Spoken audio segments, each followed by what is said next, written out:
à toutes et à tous, je suis Chloé Lemont et je vous souhaite la bienvenue à l'émission Cette semaine dans Dautré pour la semaine du 11 janvier. Tout d'abord, je tiens à vous souhaiter à toutes et à tous une bonne année 2021. Nous sommes de retour pour la première émission de Cette semaine dans Dautré. Durant cette émission, nous reviendrons sur des nouvelles marquantes de la dernière semaine. Donc, à l'affiche cette semaine, Véronique Yvon, députée de Joliette, nous donne ses commentaires concernant les nouvelles mesures sanitaires dans les écoles. Yves Perron, député de Berthier-Masquinongé, nous parle de l'inscription pour les emplois d'été et des voyageurs. On reçoit dans nos studios Catherine Audrey-Lachapelle, qui est la comédienne qui interprète Virginie Francoeur dans District 31. Cette dernière revient sur son parcours à cette émission, sachant qu'elle a été tuée la dernière saison.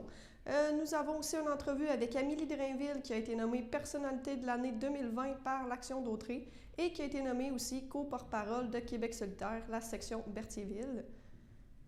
Nous vous présenterons aussi différents points des conseils municipaux qui se sont déroulés la semaine passée, soit ceux de Lanoret, Berthierville et Saint-Ignace-de-Loyola. Le CI3S de Lanaudière avec le Dr Richard Lessard ont tenu une conférence de presse sur l'état de la situation de COVID-19 dans Lanaudière au début de la semaine. Donc, on va écouter quelques mots du Dr Lessard. Aussi, jeudi le 14, il y avait une conférence de presse virtuelle qui annonçait une nouvelle usine pour Rio Tinto, fer et titane à Sorel-Tracy pour la production de scandium. Donc, la conférence de presse a eu lieu et nous allons réécouter des extraits du directeur exécutif Stéphane Leblanc. Lors de cette conférence, il y avait aussi plusieurs membres du gouvernement qui étaient là. Donc, merci. On se retrouve la semaine prochaine pour de nouveaux reportages. Ne manquez pas nos bulletins de nouvelles quotidiens. Et on se retrouve, comme je dis, la semaine prochaine pour une autre émission de Cette semaine dans Dautré. Sur ce, bonne émission et bonne semaine. Plus tôt aujourd'hui, le ministre de l'Éducation, Jean-François Roberge, a fait une annonce concernant les différentes mesures qui vont être prises dans les différentes écoles. Que pensez-vous de ces nouvelles mesures-là? Bien, je dirais que de manière globale, il y a quelques éléments positifs enfin, surtout en ce qui concerne le soutien pédagogique aux élèves.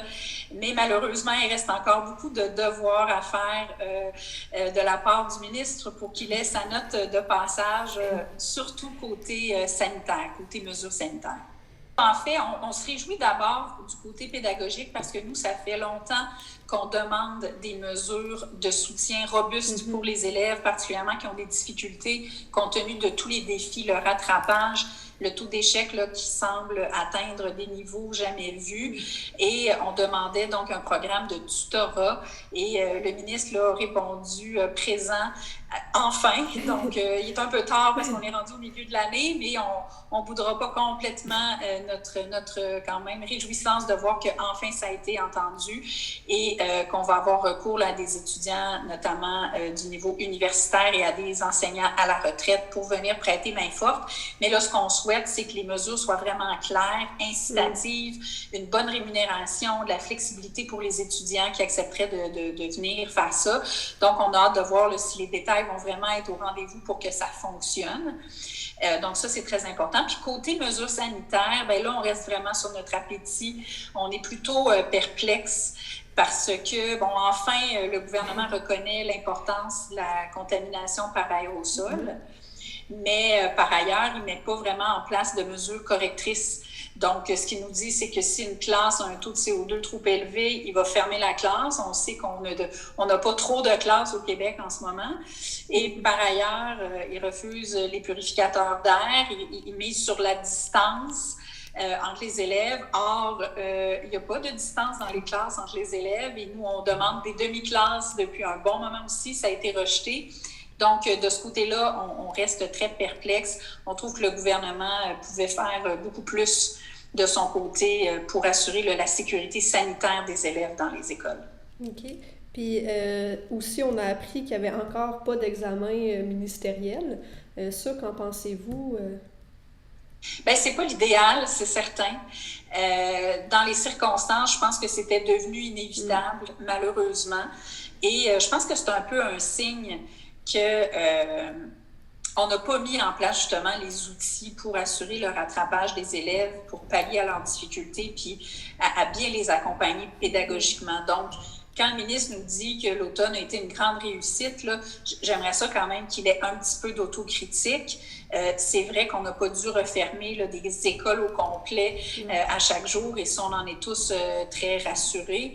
La contamination, ceci dit, était moins grande que ce que l'on vit présentement. Donc, le vrai test, il va être au retour là, dans la semaine prochaine. Mais côté soutien pédagogique, force est d'admettre là, que c'était pas présent, et c'est ce qui nous amène à devoir aujourd'hui vivre avec des décisions comme celle-là. Parfait, merci beaucoup. C'est sûr que nous, on demande là, au ministre de continuer à fouiller toute la question des mesures sanitaires. Notamment, on aimerait ça qu'il y ait du dépistage à l'école, qui puisse être fait avec des tests rapides, parce qu'on sait qu'environ 50 à 70% selon les études, des élèves sont asymptomatiques quand ils ont le virus. Donc, pour savoir face à quoi on est, ça serait important qu'il y ait un dépistage beaucoup plus adéquat dans les milieux scolaires. Donc, on demande au gouvernement de remplir sa part du contrat. Bonjour, donc aujourd'hui, nous sommes en direct avec Yves Perron. Donc, bonjour. Bonjour. Ça va bien? Ben oui, vous? Oui, merci. Bonne année à vous. Oui, bonne année à tout le monde. Oui, exactement, oui. Bonne année 2021. Donc, on va commencer un peu en parlant du travail à domicile. Il y a un petit communiqué qui est sorti récemment concernant un taux fixe temporaire. Oui, en fait, dans le fond, le gouvernement a décidé de mettre une exemption pour le travail à domicile. Les personnes peuvent demander, je crois, c'est jusqu'à 400 $ pour l'année 2020 comme déduction pour frais de travail à domicile. Parce qu'il y a plusieurs personnes qui, en temps normal, ne travaillaient pas à la maison, qui ont dû travailler à la maison pendant de longues périodes en 2020. Je crois que les critères, c'est d'avoir travaillé à 50% du temps à la maison au moins, pendant au moins 4 semaines. Je pense qu'il y a beaucoup de monde qui rencontre ces conditions-là. Donc, l'idée, c'est il y a un formulaire, là, et les gens calculent leur superficie de travail. Puis, dans le fond, la discussion, ça vient à demander 2 $ pour chaque jour de travail à la maison, jusqu'à concurrence de 400 $ pour l'année. OK, parfait. Parfait, merci. Puis, nous sommes encore dans les inscriptions pour les emplois d'été.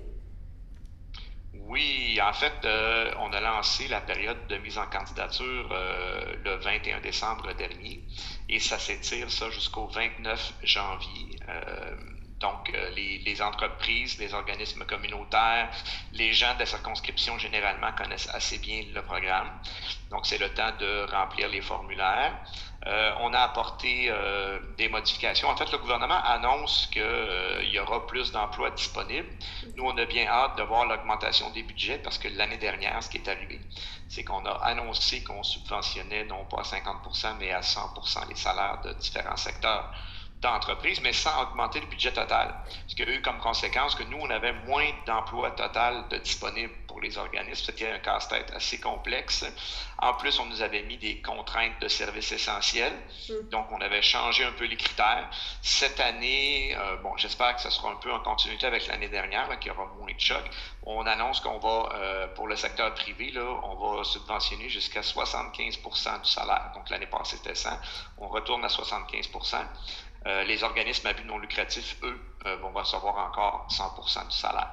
OK, parfait. Donc, évidemment, vous pouvez compter sur nous pour faire pression pour que les budgets suivent les babines du gouvernement, là. Parce que ce qu'on veut, c'est une augmentation des budgets. Je pense que c'est un programme qui est très pratique. Les gens l'apprécient beaucoup. Mais encore faut-il qu'il soit adapté à la réalité du moment. Parfait, oui, effectivement. Merci. Il y a un communiqué aussi qui est sorti ce matin, si je ne me trompe pas, concernant la gestion des frontières et de l'espace aérien présentement, qui fait un peu... qui est problématique, si je peux dire ça comme ça.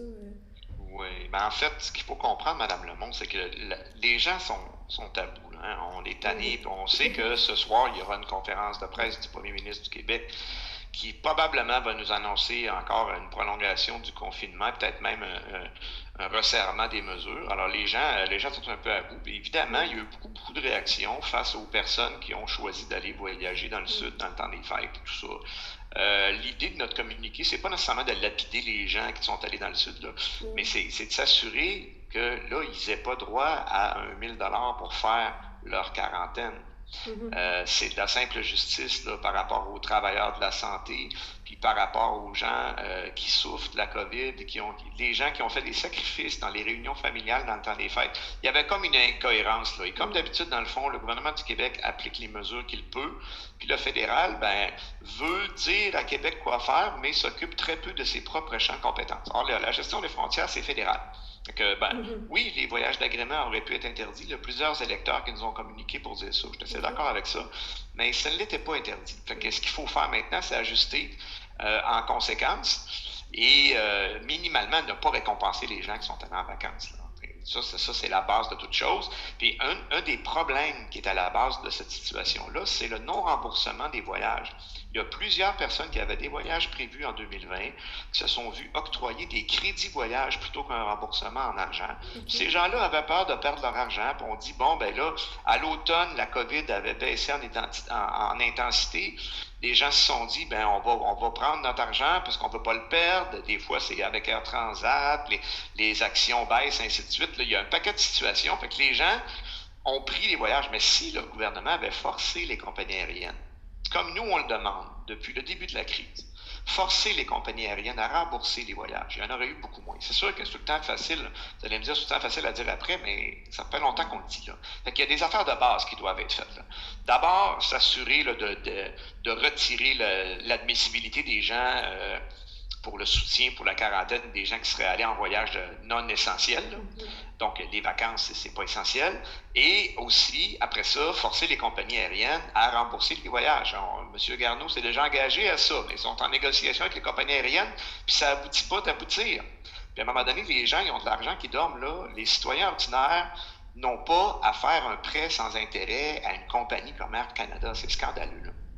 Fait que ce sont des gestes simples et nous, comme d'habitude, on critique, mais on propose des solutions concrètes puis on offre notre collaboration au gouvernement pour voter ça rapidement. Non, écoutez, on reprend le boulot tranquillement, là. On fait du ménage dans nos papiers, on recommence à les appels, on recommence les entrevues ce matin et puis on va être au poste pour 2021. On la souhaite évidemment plus facile que 2020. On souhaite tous que la campagne de vaccination s'accélère. Évidemment, il y a des enjeux techniques, puis il y a la disponibilité des quantités de vaccins aussi, que c'est pas évident. Là. Mais écoutez, il y a de l'espoir. Là. La lumière au bout du tunnel, on la voit, puis on s'en approche. Faut pas se décourager. Le prochain mois risque d'être encore difficile, là. Mais je pense qu'après ça, on risque d'avoir un peu plus d'oxygène. Alors, je souhaite à tout le monde une bouffée de courage et de sérénité pour traverser cette ultime période de confinement. Puis on a tous hâte de se revoir en personne, évidemment. Effectivement, oui, de pouvoir serrer les mains, comme on dit, de retrouver la vie normale, en fait. Et voilà. Parfait, donc merci beaucoup d'avoir pris du temps. Je vous remercie beaucoup, Mme Lemont. Bonne journée. Bonne journée. Aujourd'hui, nous sommes avec Catherine Audrey-Lachapelle dans une entrevue qui termine en fait la belle histoire de District 31 avec le personnage de Virginie Francoeur. Donc, pouvez-vous parler un peu, vous avez interprété justement le rôle de Virginie Francoeur pendant 5 ans, si je ne me trompe pas. Oui, c'est bien ça, c'est 5 ans. Puis en fait, à l'origine, ce qui est le fun, c'est que c'était supposé être seulement une scène dans un épisode au début de la saison 1. Et puis, finalement, le personnage a perdurer pendant 5 ans. Puis, comment avez-vous vécu cette expérience-là sur un plateau, en plus, qui est très écouté, on s'entend? C'est sûr que c'est énormément d'apprentissage là, dans une carrière de comédienne. Ça demande beaucoup de discipline, évidemment, travailler sur un plateau comme celui-là, où ça va vraiment à un rythme effréné. Mais ce qui est le fun, par exemple, avec ce plateau-là, c'est qu'on laisse beaucoup de place aux comédiens pour faire des propositions dans le jeu. Alors, c'est quand même super intéressant pour ça. Après 5 ans de quitter, j'imagine, ça fait quand même un choc. C'est quand même une émission qui est une quotidienne. Donc, comme vous dites, ça prend du temps. Oui, c'est sûr que, comme tu dis, ça a été un petit choc. Par contre, je peux pas dire que je m'y attendais pas. Hein? Ouais. Pour ceux qui suivent District 31, évidemment que l'intrigue des diamants a commencé à s'étirer quand même un peu. Alors, naturellement, l'auteur Luc Dionne devait boucler la boucle à un moment donné. Et puis, je sentais bien que c'était une des options, donc que le personnage, il laisse sa peau. Donc, une surprise, pas vraiment, mais un choc un peu. C'est sûr qu'il y a un petit deuil à faire. C'est jamais le fun, mais je sors de là avec tellement de gratitude. Puis je me rappelle justement que crime pour une fille qui était supposée être là juste pour une scène, ça fait quand même 5 ans. Fait que j'ai pas besoin de chialer. J'avoue que le temps a été fait, si on peut dire ça comme ça. Parfait. Il y a aussi plusieurs personnes, justement, des fans qui n'aimaient pas le personnage de Virginie Francoeur. Je pense que vous l'avez écrit dans votre page Instagram, là, votre tout croche préférée, je pense. C'est un peu ça, le personnage. Pour vous, est-ce que ça prouve justement que vous avez bien interprété le personnage pour que les gens l'aiment pas? Ben, je peux pas dire que je l'ai bien interprété. Je l'ai interprété, disons, du mieux que j'ai pu. Et puis, ce que j'ai essayé de faire avec ce personnage-là, c'est de la rendre attachante en lui ajoutant des nuances un petit peu. Donc, pour moi, jouer une tout croche, ça veut pas dire jouer une méchante. Ça veut pas dire jouer quelque chose qui est unidimensionnel. T'sais, on essaye d'ajouter de la profondeur toujours à ce qu'on fait pour justement faire que le personnage, on fait pas juste l'haïr. On aime ça l'haïr, mais en même temps, elle est quand même adorable. Parfait. Puis après avoir joué justement un rôle comme ça serait quoi mettons, je pourrais dire votre rôle que vous diriez oui, c'est sûr que je veux jouer là? Ben, d'abord, je te dirais pas mal n'importe quel rôle. C'est sûr que je vais trouver une façon de le faire pour trouver du plaisir là-dedans. Mais mettons là un rêve pour moi, ça serait peut-être de jouer, mettons, dans un film d'époque ou une série d'époque. Ou encore, numéro 2, ah non, peut-être qu'il est au premier rang celui-là. Ça serait de faire un rôle musical. Donc peut-être un film biographique ou un rôle de musicienne ou de chanteuse. Ça serait vraiment trippant pour moi parce que je fais de la musique aussi, je suis musicienne dans la vie. Donc de pouvoir mélanger mes deux passions, je pense que ça serait vraiment du bonbon pour moi. Parfait. Puis justement, dans vos projets futurs, est-ce que c'est plus au niveau de la musique ou vous voulez encore rester au niveau de la télévision? Comment ça... J'aime bien dire que mon plus grand souhait, c'est de faire une Dolly Parton de moi-même parce que c'est de pouvoir faire les deux vraiment de plein front, de pouvoir jouer puis de pouvoir faire de la musique. Je t'avoue que si je devais en éliminer un ou l'autre, ça me rendrait extrêmement malheureuse. Okay. Donc vraiment de pouvoir faire les deux en parallèle professionnellement, c'est ce que je souhaite. OK, parfait. Puis, est-ce qu'il y a des projets concrets qui sont sur la table présentement ou c'est encore des projets futurs, si je peux dire? Oui, bien absolument. Malgré la pandémie puis toute l'incertitude que ça apporte, j'ai quand même des beaux projets qui s'en viennent pour 2021. Je vais avoir la chance d'être sur les planches, donc je vais pouvoir jouer au théâtre dès que ça va être possible de le faire. On attend pour commencer les répétitions. C'est des projets que je peux pas nommer malheureusement parce que les programmations ne sont pas sorties. Okay, désolée pour ça. Mais restez à l'affût quand même. Là. À un moment donné, ça va sortir. Et puis, à part ça, j'ai travaillé l'année dernière sur un beau long métrage. Donc, le premier long métrage de Marc-Antoine Lemire. C'est un jeune réalisateur qui est vraiment, vraiment hot. Il est vraiment prometteur. Il a fait un court-métrage qui s'appelle Pre-Drink, qui a été dans plein de festivals partout à travers le monde. Il a tout raflé, il a tout gagné. C'est vraiment un film extraordinaire. Et puis donc, je suis super fière d'avoir participé à son premier long-métrage. Et puis ça, c'est en post-production présentement. Okay. Puis ça devrait voir le jour là, quelque part vers la fin de 2021. Et puis, du côté de la musique, je pouvais pas ne pas en parler. Du côté de la musique, je suis en écriture pour un premier album complet avec mon groupe Véranda. OK. Parfait. Voilà. Puis, bon, vous êtes en écriture, donc j'imagine que ça prend un certain temps avant que ça sorte, ça aussi. Oui, c'est sûr, c'est un long processus, là, faire un album.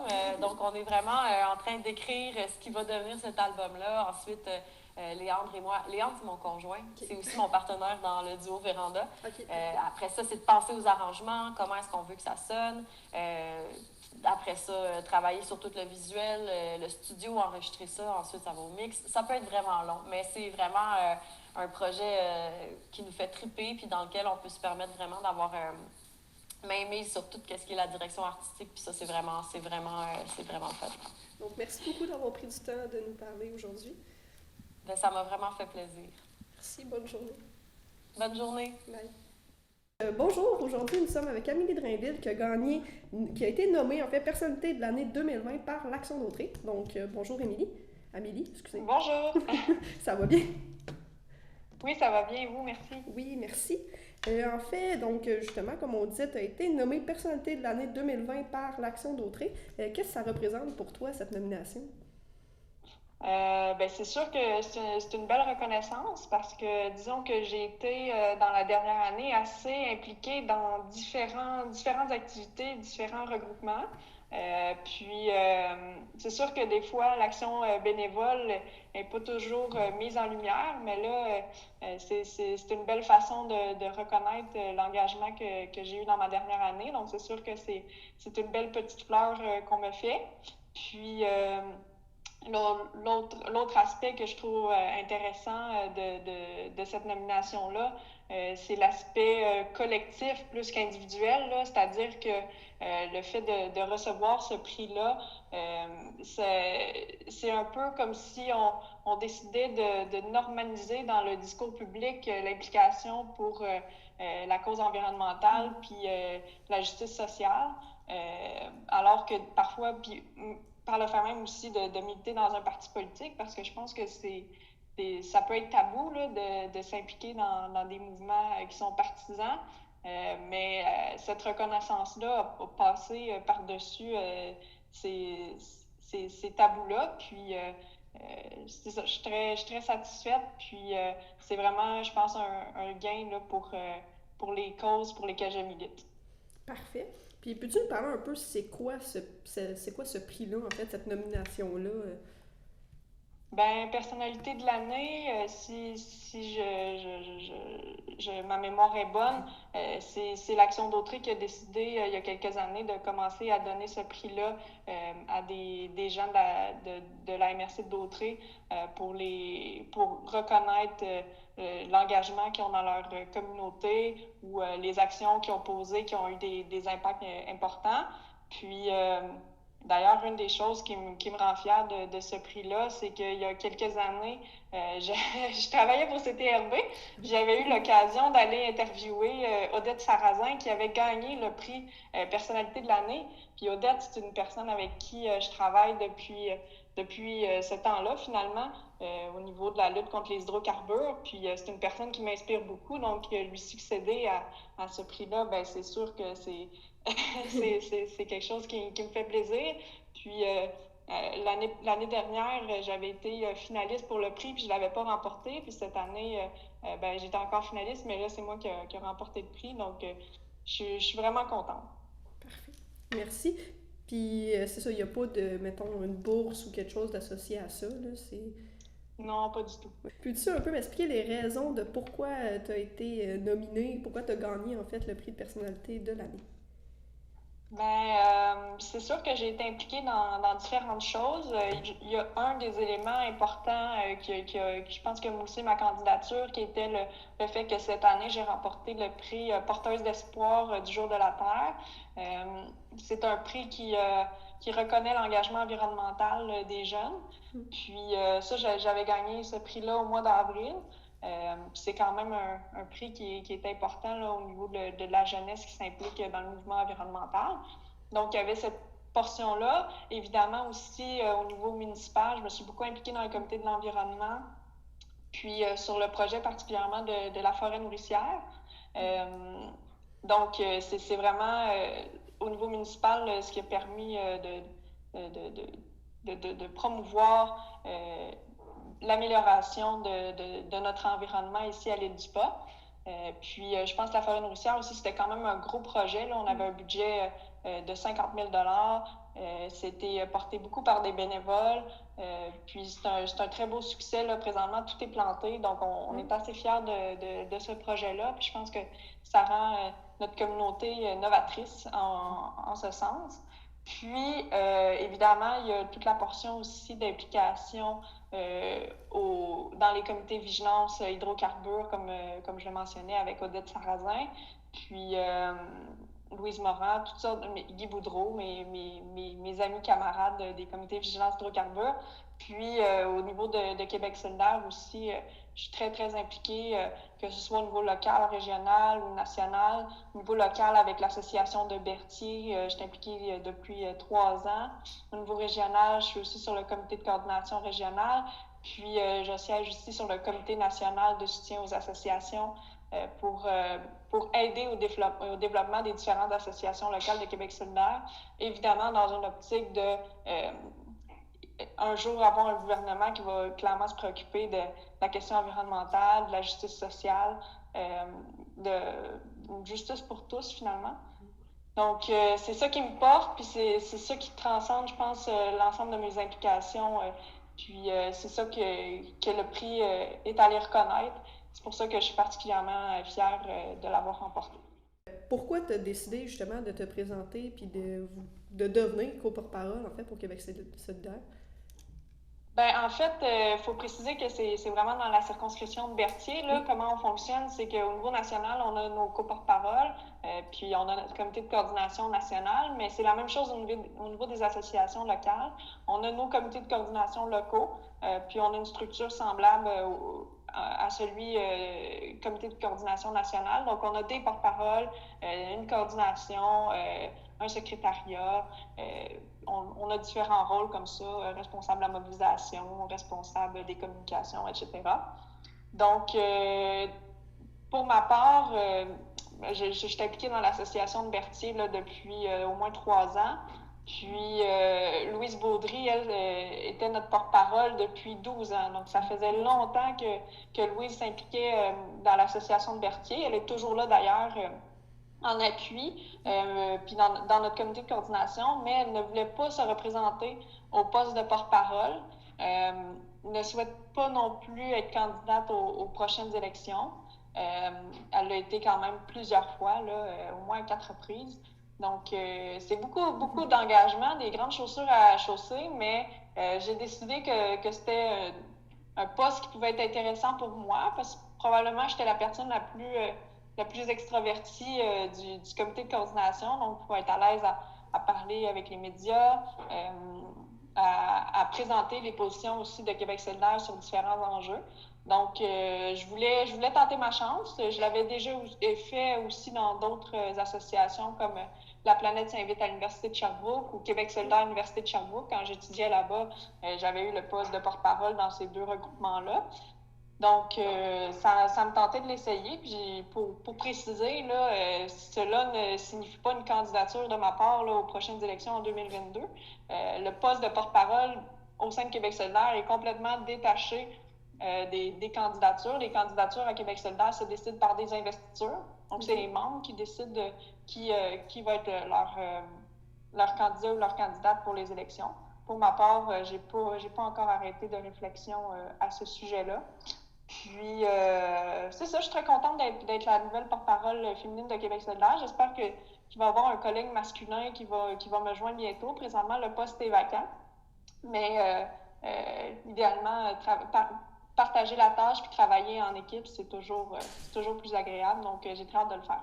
Parfait. Puis, c'est quoi le rôle d'un porte-parole comme tu vas essentiellement, là, c'est vraiment d'être un peu le visage de notre association quand on prend la parole dans des événements ou par rapport à des sujets, des enjeux locaux importants, discuter avec les médias, faire des discours s'il y a lieu, mais pour l'instant, entre les élections, c'est pas vraiment quelque chose qui est important pour le moment. Mais si je peux donner un exemple, je suis venue quelques fois là, à CTRB d'ailleurs pour en parler. Nous, on s'est positionné sur le projet de mine de graphite à Saint-Michel-des-Saints, aussi contre les coupes forestières qui sont vraiment mal menées dans la région de la Matawini. Donc, c'est c'est de ces enjeux-là qu'on vient discuter pour vraiment montrer c'est quoi les positions de Québec solidaire dans notre circonscription de Berthier. Puis essayer de bien représenter notre association pour que les gens comprennent que notre parti politique est la meilleure option pour les prochaines élections. Il n'y a pas de doute là-dessus. Parfait, merci. Puis au niveau des projets de Québec solidaire, est-ce que tu peux m'en parler un petit peu? Ben oui, évidemment, pour nous, la prochaine année 2021 là, va être très active. Disons que 2020 nous a un peu freinés dans nos actions politiques. Québec solidaire, c'est un parti de terrain, c'est un parti où, entre les élections, on disparaît pas dans la brume, là. On reste là, on reste actif, on a besoin de prendre position sur des enjeux. On va être collé sur l'actualité, puis rester à l'affût des préoccupations que les gens ont dans notre circonscription. Donc, ça a été difficile pour nous en 2020 d'être actifs de cette manière-là parce qu'on était confinés chez nous, mais il va falloir trouver des manières de rejoindre les gens peut-être différemment. Puis pour nous, évidemment, notre objectif, c'est d'être prêt pour les élections de 2022. C'est dans 2 ans, mais pour nous, c'est déjà rapide. Donc, on a besoin de se préparer à l'avance parce que c'est pas gagné d'avance pour nous dans Berthier, mais on est confiant qu'on va être capable d'avoir un premier ou une première députée solidaire dans la région de la Naudière pour les prochaines élections. Puis je crois qu'on va être capable de le faire dans Berthier pour toutes sortes de raisons, mais on va mettre toutes nos énergies à essayer de faire des campagnes électorales qui vont être gagnantes partout dans la Naudière.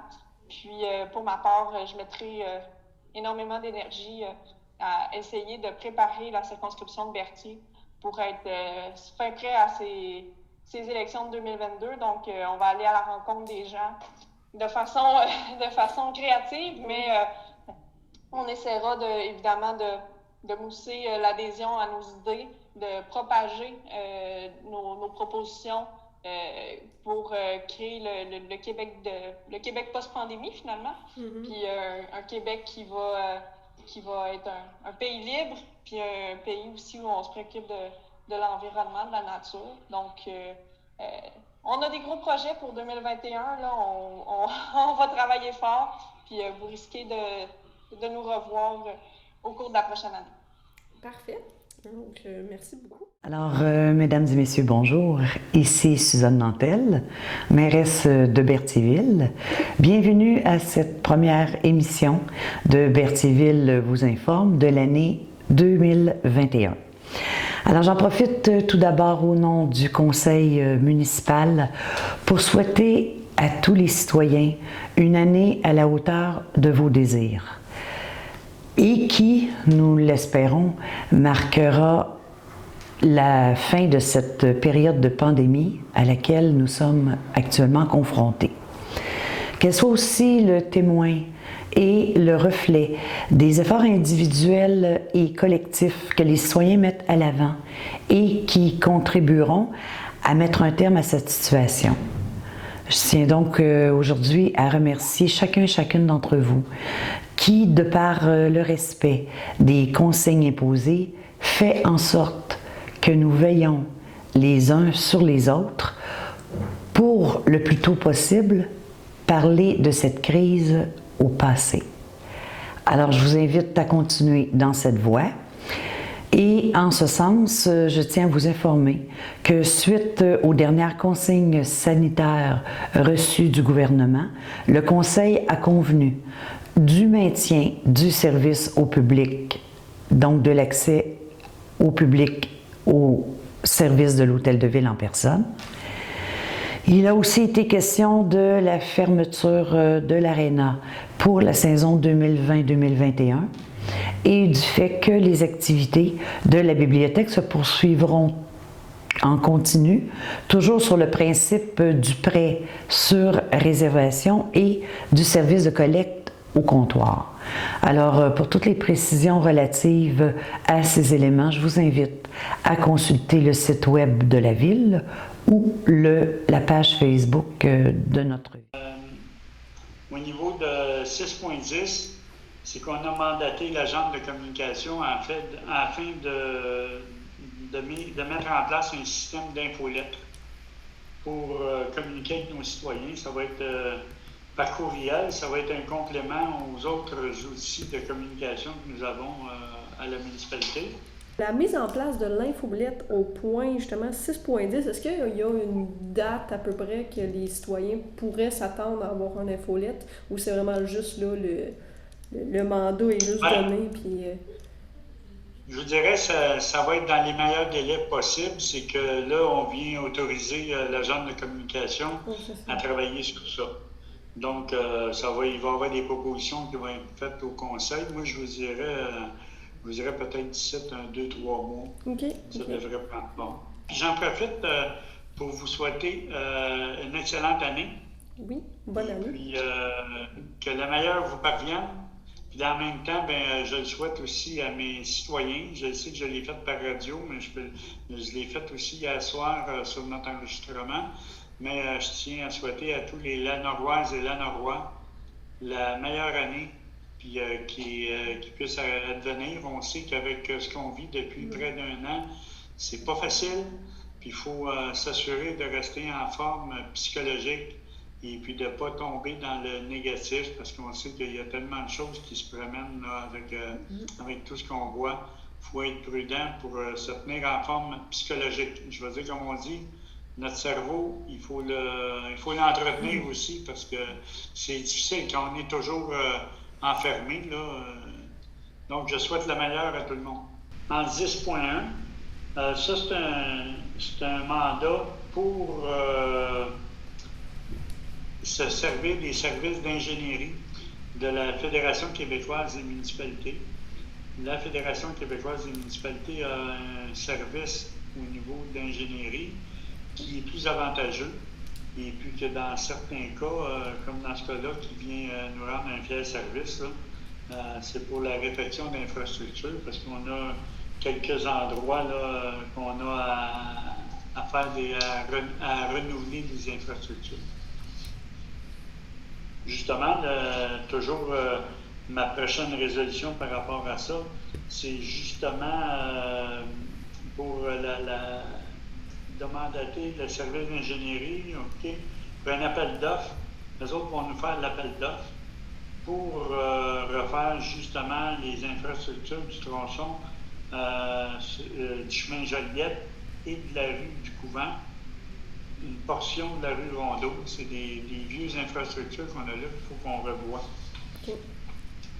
Ça, c'est un montant de 7 400 $.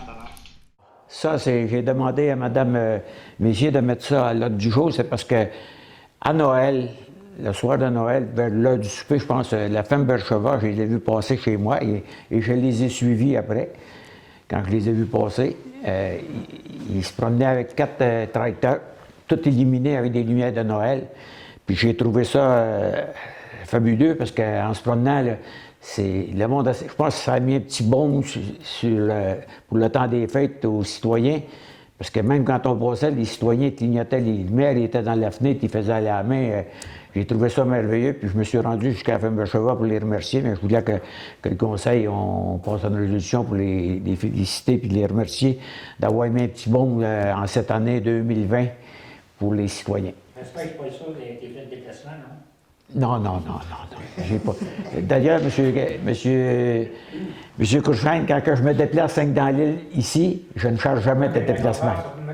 C'est une belle initiative, une belle surprise. Ben, c'est une belle initiative qu'ils ont faite. Belle surprise. Fait que ça me prend M. Daniel Valois, M. Roy Grégoire, à ma gauche, à ma droite. D'accord. Non, c'est bien apprécié, c'est correct. C'est bon que les citoyens sachent. Oui, surtout que j'ai trouvé ça fabuleux, qu'est-ce qu'il avait organisé. Aujourd'hui, c'est sûr certain que cette année, cette valeur, on ne pourra pas aller les rencontrer, mais j'ai demandé de faire venir quand même des petits billets qu'on puisse signer comme qu'on faisait avant. Puis on les remettra à la directrice ou même à la directrice, on leur fera pardonner pour qu'ils distribuent aux élèves. Puis s'il faut, à la fin de l'année, on fera faire notre mention d'honneur pour tout le monde. Puis on les signera, puis les professeurs signeront, puis ils les donneront si on ne peut pas aller les visiter. Fait que si vous êtes d'accord avec ça, aussi, ça me prendrait pour M. Daniel Valois. M. Christian Valois, à ma gauche. D'accord. À ma droite. D'accord. Merci beaucoup. 22, les dons. Bien, on a un don, c'est pour la Société récréo-touristique du Pôle Berthier. Le montant est de 2000 $.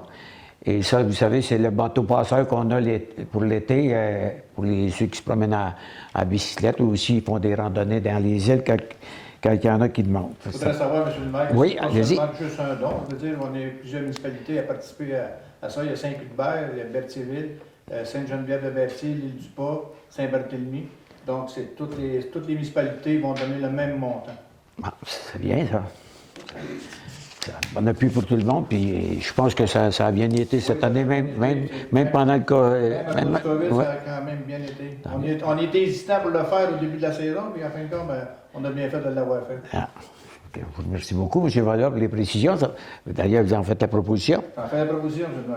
le maire. M. Louis-Charles Guertin, seconde, à ma gauche, à ma droite, excusez-moi. D'accord. À ma gauche. D'accord. Merci beaucoup. On n'a rien à le varier.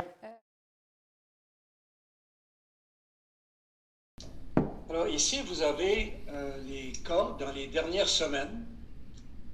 Vous avez dans la colonne de droite la somme des cas pour la région au complet.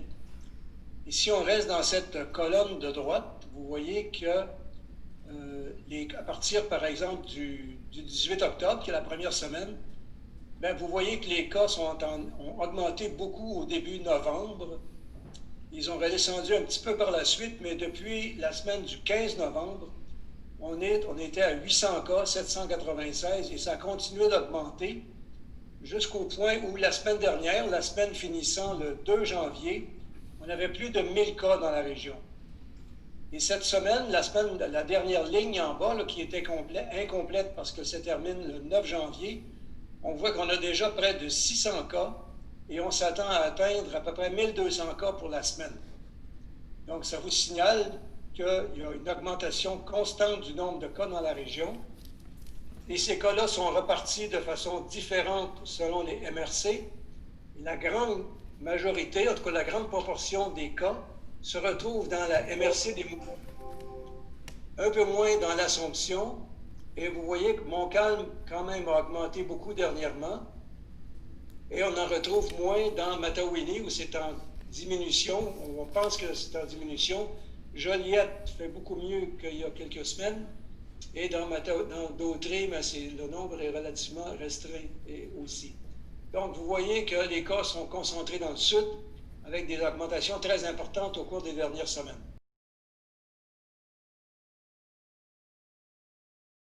Ici, on va regarder les cas chez les 70 ans et plus, parce que ce sont les cas qu'il faut éviter à tout prix. Ce sont les cas qui développent des complications que l'on retrouve à l'hôpital et aux soins intensifs. Alors, si vous regardez dans la Nodière, encore là, la dernière colonne, l'avant-dernière ligne, la semaine du 27 décembre au 2 janvier, qui est la dernière semaine complète, et qu'on la compare aux semaines qui ont précédé, il y a une légère diminution comparée au début du mois de novembre, mais on voit là que ça recommence à augmenter un petit peu, 62, 63, 76, 72. Et vous voyez également que par groupe d'âge, les 70 ans, 79, les 80, 89 et les 90 et plus, vous voyez que les chiffres sont quand même importants et ce sont vraiment des cas à éviter. On disait jusqu'à dernièrement que la grande majorité des cas de personnes âgées qui étaient hospitalisées ou qui provenaient, donc les cas qui étaient hospitalisés chez les personnes âgées, provenaient des centres d'accueil et des résidences pour personnes âgées. Et là, on observe depuis le mois de décembre, le mois de novembre en fait, qu'il y a une augmentation du nombre de personnes âgées qui vivent à domicile et qui se retrouvent à l'hôpital. Donc, ce n'est plus qu'un problème de personnes âgées vivant en centre d'accueil ou en résidence pour personnes âgées ou CHSLD, mais maintenant, on observe beaucoup de cas de personnes âgées qui vivaient à domicile et qui se retrouvent à l'hôpital. Et quand on cherche pourquoi ces personnes-là deviennent infectées, on s'aperçoit qu'il y a des visites des membres de la famille, il y a des rassemblements, des fêtes, des soupers, des échanges de cadeaux. Bon, le gardiennage des petits-enfants, c'est moins fréquent, mais ça existe. il y a aussi du covoiturage des personnes qui voyagent avec des personnes plus jeunes sans couvre-visage. Alors, on voit que où les gens se protègent peu ou mal, et les personnes plus jeunes qui fréquentent les personnes âgées, peuvent transmettre le virus si la distanciation et le masque et le lavage des mains n'est pas approprié. Alors, ici, c'est le nombre de dépistages par jour et la proportion de dépistages positifs. C'est quelque chose avec lequel vous êtes familier. Vous voyez les colonnes grises là, qui varient en hauteur selon que il s'agit d'une fin de semaine ou des journées fériées. Et quand les colonnes grises diminuent, c'est-à-dire que le nombre de dépistages ces journées-là est plus bas, bien, les taux de positivité sont plus élevés. Ça veut dire que les personnes qui ont des symptômes, ces journées-là, vont se faire dépister, mais on sait très bien qu'il y en aurait beaucoup plus s'il y a plus de personnes allaient se faire dépister. Alors, la dernière colonne est plus ou moins fiable, là, parce que les données ne sont pas complètement à jour, mais on a vu le 4 janvier une augmentation du nombre de dépistages. 2020, ce n'est pas l'année, mais c'est le nombre de personnes, et 1785 le lendemain, pour avoir un taux de dépistage satisfaisant. Il faut avoir au moins 2000 dépistages par jour dans notre région pour avoir une idée un peu plus claire de ce qui se passe. Mais là, présentement, les gens ne se font pas assez dépister.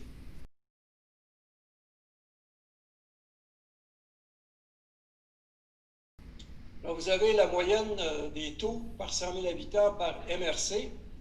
Alors, au cours des derniers jours, et vous voyez que les MRC de Les Moulins, l'Assomption et c'est Montcalm en rouge. En rouge, pardon, c'est la moyenne. Mais vous voyez que les deux MRC du Sud sont très élevés et les trois autres MRC sont beaucoup plus bas dans l'échelle de la couleur rouge, c'est-à-dire que le taux de par 100 000 est moins élevé. Mais le problème, il est carrément Terrebonne, Mascouche et Repentigny, c'est là qu'on retrouve les cas. Il y en a une suivante. Mais avant de passer aux hospitalisations, j'aimerais quand même vous dire qu'on a regardé les cas à Terrebonne, puis essayer de comprendre pourquoi il y en avait autant. Et on s'aperçoit que, à partir des informations que nous avons, que 40% de la transmission, elle est domiciliaire. C'est-à-dire que les gens s'infectent à la maison, de leurs enfants ou des conjoints qui travaillent, mais ils se passent le virus dans la maison, ce qui est l'endroit auquel on s'attend, mais c'est là qu'également que la transmission est la plus élevée. Il y a 19% qu'on appelle transmission communautaire, c'est-à-dire qu'ils le prennent ailleurs de la maison, mais pas nécessairement dans le milieu de travail, ni dans les écoles, mais ailleurs que dans les écoles et milieux de travail. 12% dans les lieux de travail, et dans les milieux de travail, il y en a 50% qui sont dans la Nodière et 50% qui sont dans une autre région. On s'y attend, là, nos personnes dans la Nodière travaillent soit du côté des Laurentides ou du côté de Montréal et Laval, et quand ils attrapent le virus en milieu de travail, dans la moitié des cas, c'est à l'extérieur de la région et dans l'autre moitié, dans notre région.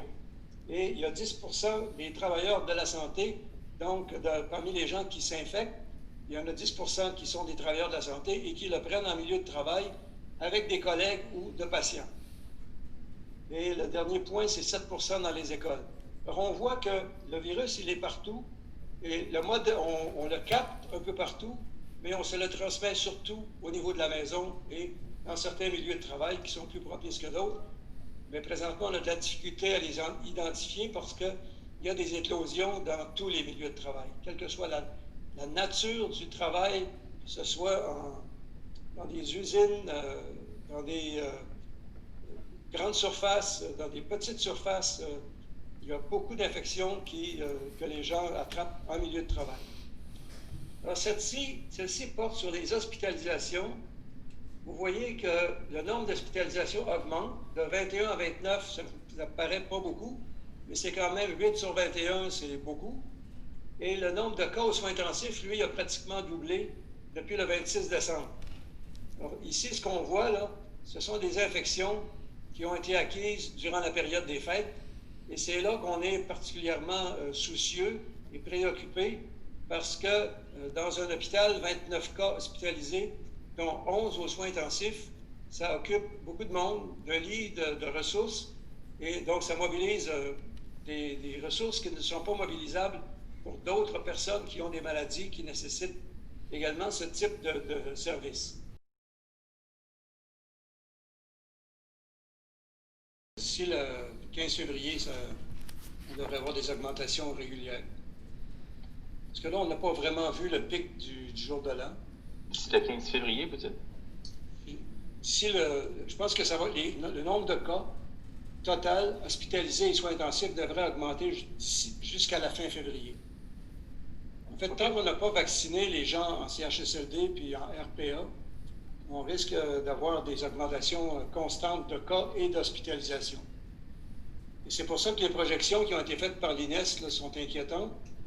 C'est qu'eux projettent qu'il y a plus que 50% des chances que le nombre de lits désignés pour les cas de COVID dans les hôpitaux soit dépassé.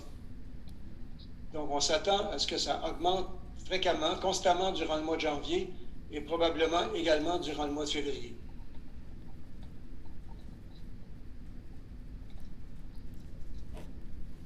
Tout dépend de ce qui arrive aux personnes plus âgées, la distanciation, tout est là, en fait. Je dirais, le rôle ou la capacité du système de santé dépend de la distanciation sociale qui est possible chez les personnes âgées. Le scandium, c'est quoi? Le scandium est un élément métallique qui fait partie de la famille des terres rares. C'est un produit utilisé dans la fabrication de piles à combustible, utilisé comme source d'énergie, de lasers et de systèmes d'éclairage. Comme je l'indiquais précédemment, le scandium peut également être utilisé pour produire des alliages d'aluminium à haute performance. Un ajout très faible, de l'ordre de 0,1 à 0,2 % de scandium dans l'aluminium a pour effet de doubler, voire tripler la résistance mécanique et la résistance à la chaleur des produits fabriqués d'aluminium. Cela fait très longtemps que les propriétés du scandium sont connues et documentées.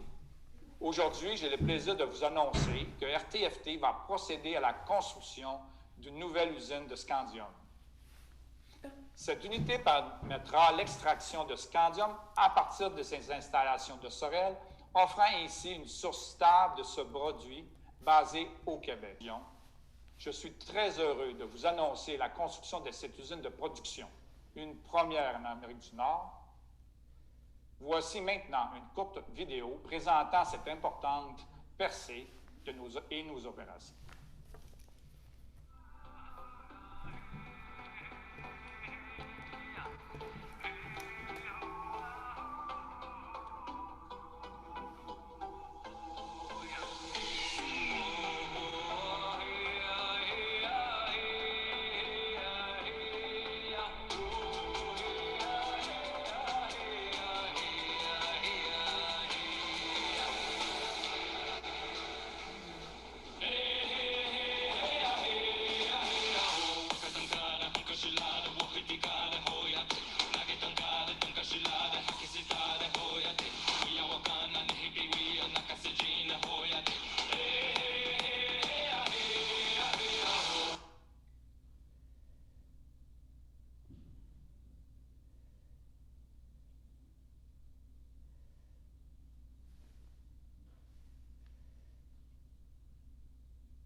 Le samedi matin, dès 9h30, nos téléspectateurs sont invités au Super Bingo télévisé diffusé de nos studios de Berthierville. Depuis maintenant une vingtaine d'années, plusieurs adeptes de la télévision régionale se sont partagés un montant de 600 $ disponible chaque semaine lors de cette joute de bingo télévisé. Un animateur et 3 bénévoles se succèdent à la caméra dans le but de vous faire passer une petite heure agréable et payante le samedi matin. On peut se procurer les cartes de jeu chez les dépositaires autorisés participants, c'est-à-dire à Berthierville, le dépanneur Formule 1 rue Gilles Villeneuve, le marché IGA Extra sur la rue Gabrielle-Brissette, le marché Métro rue Notre-Dame, la pharmacie Proxime rue Frontenac, le garage Pétroté sur la rue Gilles Villeneuve et à Saint-Ignace-de-Loyola, le marché Aldo rang Saint-Michel, le dépanneur Le Magasin Esso sur le chemin de la Traverse. C'est un rendez-vous tous les samedis matins à 9h30 sur les ondes de CTRB, votre télévision régionale et communautaire. Sachez que vous pouvez nous faire part de vos commentaires, soit pour une annonce gratuite sur notre babillard ou toute autre suggestion en nous rejoignant par téléphone au 450-836-5103, 450-836-5103, ou bien par courriel tvcberthierville@hotmail.com, sur Facebook en écrivant Facebook CTRB. Et surtout, n'hésitez pas à visiter notre chaîne YouTube afin d'y retrouver une grande partie de notre programmation sur YouTube CTRB. Les émissions sont classées par catégorie, vous permettant de chercher moins longtemps. Vous pouvez aussi cliquer sur le rectangle rouge « S'abonner » pour être à l'affût des dernières émissions enregistrées.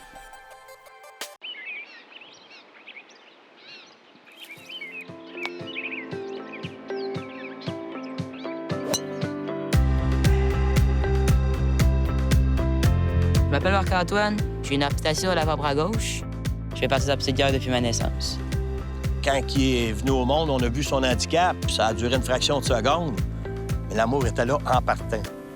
À partir de ce moment-là, on l'a inscrit au programme Les Vainqueurs. On a été pris en main par l'Association des amputés de guerre. C'est comme une grande famille. Bien souvent, au séminaire, ils nous jumellent avec les familles qui ont la même amputation que notre enfant. Ça nous aide à cheminer puis voir qu'il n'y a aucune limite dans la vie. Le séminaire, ça permet d'échanger avec des personnes amputées, d'apprendre qu'il y a des nouvelles prothèses exprès, mettons, pour les sports qu'on veut faire, pour des nouvelles adaptations. J'adore ça. Puis il voit qu'il n'y a pas juste lui, qu'il n'est pas seul, c'est là pour ça, nous rassurer. Il a grandi avec l'association. Quand j'étais jeune, j'ai reçu de l'aide, mais maintenant, c'est à mon tour de donner de l'aide aux autres personnes qui en ont besoin. Non seulement l'association nous apporte une aide morale, mais en plus, une aide financière pour les prothèses récréatives. Moi et mon père, on aime beaucoup jouer au golf. C'est un sport tranquille, que tu dépends pas de personne, que tu joues pour toi. Ta main sur ton bâton, c'est bon. Garde les yeux sur la balle. De toute beauté. Grâce à mes prothèses, je n'ai aucune limite. Marc-Antoine, je suis pas inquiet. C'est un petit gars qui est ambitieux, c'est un fonceur, c'est un jeune qui aime beaucoup relever les défis. Rien ne l'arrête dans la vie. J'aimerais remercier les gens qui font des dons au service des plaques porte-clés. Ça a vraiment changé la vie de Marc-Antoine. Une amputation, on peut pas se faire ralentir par ça. Ça peut juste nous amener à être plus forts. Dans l'association, on parle des vainqueurs. Marc-Antoine, c'en est un.